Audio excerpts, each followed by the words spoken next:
Hi guys, welcome to the Citizen channel. I hope you're all staying safe and well. Please, if you are new to this channel, please push that subscribe button. We do everything City, past and present here on these little vlogs, so I do try and inform and entertain, and there's some links on screen as well for Facebook and Twitter where I do post loads of City stuff. So if you follow a friend me on there, I do check every few days and follow and friend everyone back. And if you do get a chance, please have a check out my film and TV channel as well, which I try and inform and entertain on there, and all the latest films and TV drama here in the UK and from around the world. So if you can check that out, that will be fantastic. Anyway, hope you enjoy today's feature.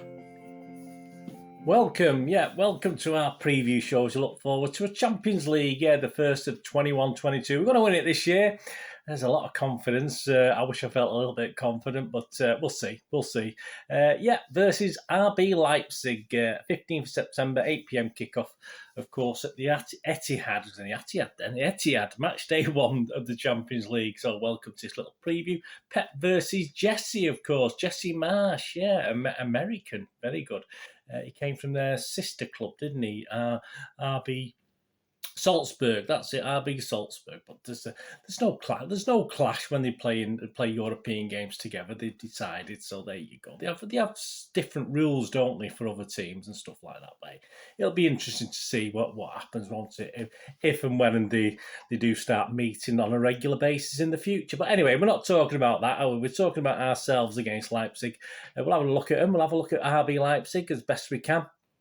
Of course, I'll be trying to predict our starting 11, but in all fairness, I'm not going to have a go at RB Leipzig. I know I usually do the opponents, but, at least with the English teams we play, Premier teams anyway, I know a little bit about them, so I can try and predict, but I'm not even going to try with Leipzig. I'm not going to insult you by doing that or try myself. It's just no point. I don't know too much. I mean, I can look at the last team they played and stuck that on here, but that doesn't mean anything, does it? So I won't do that anyway. But I'll predict our 11 with little thoughts behind why certain players might still be in and why certain players might now be out, but we'll see.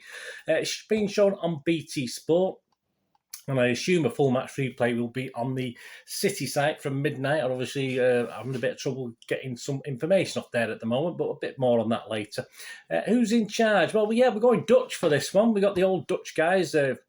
Again, please forgive my pronunciations with these. The referee is Serda Gozubuyuk from the Netherlands. His Lionels are Just van Zwillen and Johan Balder. There you go. Is it Balder or Balder? I don't know one of the two. The fourth official, Jeroen Manschot. And the VAR is Paul van Bukel. We've had him before. I've seen him before knocking around from the Netherlands. And then just to mix things up, they have someone from a different country as the assistant VAR referee. We've got Stephanie Frappart from France as the VAR assistant. So good luck to him anyway. Let's hope they do a good job. We'll see. No previous meetings, of course. So I could have a look at the history of games we've had. If you look at my History Boys log, you see stuff on there. But basically, against German teams at home, City have played 13 times. We've won 10, drawn 2 and lost 1, so that's not too bad. That bodes well for this game. RB Leipzig themselves have played English teams away from home 3 times. The only victory they got was against Tottenham Hotspur, but they did get beat by Liverpool and that lot across the road as well. As I said, please check out for a little bit more in-depth on RB Leipzig. Check out my History Boys feature if you get a chance to have a look. Only 10 or 15 minutes. Some interesting stuff on them there, and have a look at that anyway. The odds to win the match, and please, when the fun stops, I don't ever condone gambling, but City are 3-10 on, which isn't the shortest odds. 9-2 the draw, and 9-1 is generally available on Leipzig to win this one. To win the Champions League, PSG, of course, are the favourites, thanks to Messi's introduction. City are second favourites. PSG are 7-2, City are 9-2. Leipzig are a massive 200-1. And the group's interesting, to win the group, of course, PSG, again, are favourites to win the group. You can get 11-10 on PSG. City are 5-4, so not far behind. Leipzig are 10-1, and Bruges are the outsiders of the group at 100-1. I mean, maybe we'll stuck 1,000-1 on there, mightn't you? But I never sometimes understand why these odds don't work. Surely it would tempt more people in to put a quid on if they put 1,000-1, but hey, there you go. But please, again, check out my little odds show where I give little, not just a matter of throwing figures at you and stats. I give little reasons behind certain things and what might be value and stuff like that, just for a bit of fun, a bit of extra interest for you fans who like to do that sort of thing. I know there's lots out there. Right, here we go. RB Leipzig, let's see. Formed in 2009, so they're a bit like us, really, aren't they? Not much history. We were formed in 2008, of course, according to people, and they were formed in 2009. They've made the Champions League stages throughout the last 4 seasons, so they've done all right. And obviously got to the semis. They got to the semis in the 1920 Champions League season and got beat by PSG, of course, who, of course, got beat them in the final. But so, yeah, they've got, although it's very short and very new, they're not doing too bad. Some of the players that have come in this season on permanent, obviously they took on Angelino permanently from us. The loan was made permanent. Andre Silva, yeah, he's the guy from Eintracht Frankfurt. I wouldn't have minded him at City, to be honest with you, but he'll probably end up at Bayern Munich in a couple of seasons if he does well and take over from Lewandowski, won't he? But there you go, that's German football for you. They got Josko Gvardiol from Zagreb, Mohamed Zimakin from Strasbourg, Benjamin Henriks from Monaco, well, that was another loan made permanent, Brian Brobby from Ajax, and Ilax Moriba from Barcelona. So they've been very busy. A lot of names have been leaving. Those, it's normal with the I was going to say the secondary German clubs then, but that's a bit mean, isn't it? But everyone's sort of secondary to Bayern Munich, aren't they? Let's be honest about it. Unfortunately, they're not doing great this season. They've lost 3 of the first 4 Bundesliga games. They lost at Mainz, however you pronounce that, and Wolfsburg. And of course, they were sort of more or less on the scoreline, stuffed by Bayern Munich at home on Saturday evening. Sane was on the score sheet for Bayern there. That's nice to see. He's been getting a bit of stick, hasn't he? So that's left them 12th out of 18th in the Bundesliga at the moment, which isn't great, is it? 9 points behind the early leaders, Wolfsburg. I mean, the only win was a good win. Was won 4-0 at home to Stuttgart on the 20th of August. So just 1 out of 4 with just 3 points. So they are struggling. A very poor start for Leipzig, especially when there's so much expected. And I think it may be because of the new manager, of course, that he's got to bed in, and the manager's been bigging up his squad as well. He's been actually saying himself he's happy with his squad, but it certainly will probably take time to gel with this new man at the helm. Against Bayern, it wasn't as bad as the scoreline suggests. They did have a lot of play and they sort of mastered midfield, but obviously Bayern's found a way around that to score 4 goals. But and their aging midfielder at Bayern struggled a little bit. But when you got players like Lewandowski, you've always got a chance, and we know that as England supporters, don't we, watching him? But there you go. But I think a daunting trip to the Etihad won't worry them, because it'll give them a little bit of a break, won't it? It'll give the manager a little bit of a break from the pressure of the Bundesliga, say, after that poor start. Andre Silva, they'll be looking to trouble our defence. As I said, I wouldn't have minded him at City. He looked quite good last year. I mean, he scored 28 goals in the Bundesliga last year, which was better than Haaland in the Bundesliga, and second only, of course, although Lewandowski scored about 41, I think. So he was way behind him. But, I mean, he was only bettered by Lewandowski for Bayern Munich. They did finish runners-up last season, had a fantastic season. That's why the sort of mixed start to this season is a little bit disappointed for them. And, of course, Angelino's a link between the clubs. He's missed the last couple of Bundesliga games with injury, but he's back training. He didn't feature against, I don't think he featured against Bayern Munich. I had a quick look. But no reason. He'll be keen to have a play in this. So even I think if he's almost fit, I think we won't be surprised to see Angelino play this game, because he's quite an important player to them as well. I mean, I know at City he was sort of a squad player, if you like, but he's quite a key figure in Leipzig's play.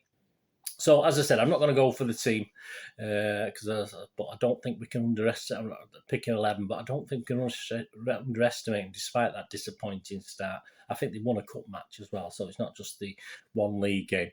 But as I said, I think the most neutrals in Germany, who know more than I do about German football, believe that their squad is definitely second only to Bayern's. So I don't expect them to be in the bottom half of the table. I think they'll start gelling and start improving and moving up that table, and there'll certainly be a big challenge to City. We're going to have to be at it, basically. We're going to have to be at our best to actually beat Leipzig. I'm sure we will. I'm confident we will, obviously.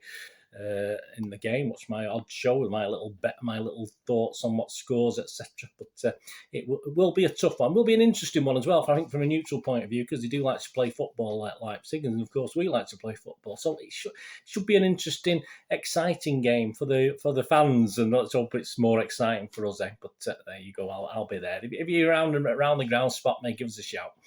The City 11. Here we go. So I'll give you the 11, then I'll give you some reasons why. Starting 11. Please let me know your starting 11 thoughts for this as well.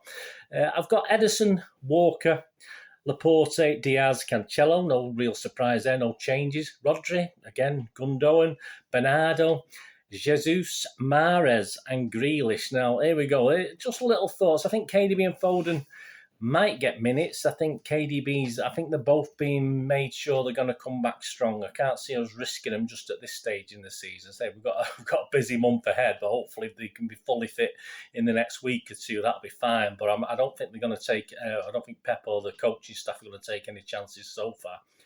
I think I would love to see Ferner in there, but I think Pep's going to give Rodri more and more crucial roles in this, and I think Ferner will be saved for sort of cup games and some league games that are quite not, that's sad to see, but I think that's the basis. I think Rodri's the way forward. I'm still not the biggest fan, but a lot of people like him, but we'll see. I think that's why I think Rodri will play instead of Ferner. I would like to see Ferner in there. See Mahrez, I've only put Mahrez in there because he's done well in Europe for us recently, and obviously Torres had a bit of a torrid game, didn't he? He didn't despite the victory at Leicester, it wasn't great. So that's why I put Mahrez in there over Torres. It was an average display and one of the weaker displays by a City player against Leicester. So I've given Torres a rest for this one. I put Jesus. I took a chance on Jesus. Again, he didn't have a great game, but and he may be under threat. But I'd like to see him start again because his first couple of games for City was superb. So I think he's done enough to warrant another chance if Pep wants to play him. Everyone's fit, of course, after Saturday. I don't think Sterling's done enough to earn a spot in it. And I think Stones and Zinchenko just have done nothing wrong so far because they've not had a chance to. But I think they just need to be patient at the moment. So I think they'll be on the bench as well. But that's the main things on my starting level. Let me know what you think anyway. And quickly before we finish, just a quick match quirky stats. Yeah, these are courtesy of goal.com. These little stats. City have won 49 of their 90 UEFA Champions League games so far, and we've drawn 16 and lost 25. They could become the second fastest team to 50 wins in the tournament's history. We've got no history, have we? We were Real Madrid the quickest to 50 in 88 games, achieved in 2003. So if we win this one, that'll be second quickest to Real Madrid. Not bad company there, guys, is it, for a team, small, little old City? The 25 managed to have taken charge of at least 50 UEFA Champions League matches. Pep has the best win percentage in the competition's history, 63%. It's 86 out of 136. Well done, Pep. Ferran Torres has scored in 4 of his 6 games in the UEFA Champions League, so that might put him in, might have. I never really thought about that. For Manchester City, 4 goals. The Spaniard has averaged a goal every 90 minutes for the citizens in the competition, netting 4 goals in 360 minutes on the pitch. Oh, I'll change my mind. I'll put him back in. Excuse me. Leipzig forward Andre Silva, something in my throat, has scored 4 goals and provided 2 assists in 8 appearances in UEFA Champions League. This will be his first game in the competition for the German side. However, with his previous 8 games in the competition coming while playing for FC Porto in 2016-17. As long ago as that, I thought it was a spring chicken. Angelino made 1 UEFA Champions League appearance for City in November 2019 against Shakhtar Donetsk. Not played them for a while, have they? Has been involved in 8 goals in 11 UEFA Champions League games for RB Leipzig. So let's hope he's still not quite fully fit, eh? 3 goals and 5 assists. So there you go. Yeah, Matchday Live, I can't give you any information. I've been on to try and see who's on, but for the last 24 hours, the City website, as I said, has been playing up a little bit. I can't get certain videos to play, and I keep getting a 404 error when I try to look at the preview to find out who was on the Matchday Live show this week. So very disappointed, City, but it doesn't surprise us, does it, as City fans? So there you go. Please, it'll be Thursday when I do the full match report on this game, of course. So please tune in for that and keep your eyes. Push that notification button. Give us a thumbs up, guys, if you're still with us. I always forget to ask people to do that. I'll probably put a little image on at the start there. So please do that. Tune in on Thursday for my full match report on this City versus RB Leipzig, the first game in the Champions League 21-22. Looking forward to it. Should be a good game. I don't think it's going to be a massive crowd, and obviously I'm just waiting for all the stick on Twitter, but I tend to have blocked all the people that are the idiots anyway, but I do get to see some. It's quite depressing, isn't it? But I'll be there, shouting me head off, so if you are around the ground and you spot me, give us a shout. Say, how you burning, how you doing? Stay safe, mate, and all this sort of thing. That'd be great. And please check out, as I said, my odds show, my History Boys features, both on this RB Leipzig game. There you go. Thanks for watching, guys. Whatever you're going to do, rest today. Have a great one. Look after yourselves, look after your friends, look after your families, more importantly. Let's all look after each other as we meet here again on the Citizen channel, or perhaps if you have a look at my film and TV channel, where I try and inform and entertain as well. Have a look on there if you get a chance. But whichever, please, until we meet again, I only ask one thing, don't I? Please stay safe, Blues. Come on, City. Thanks for watching. Bye for now.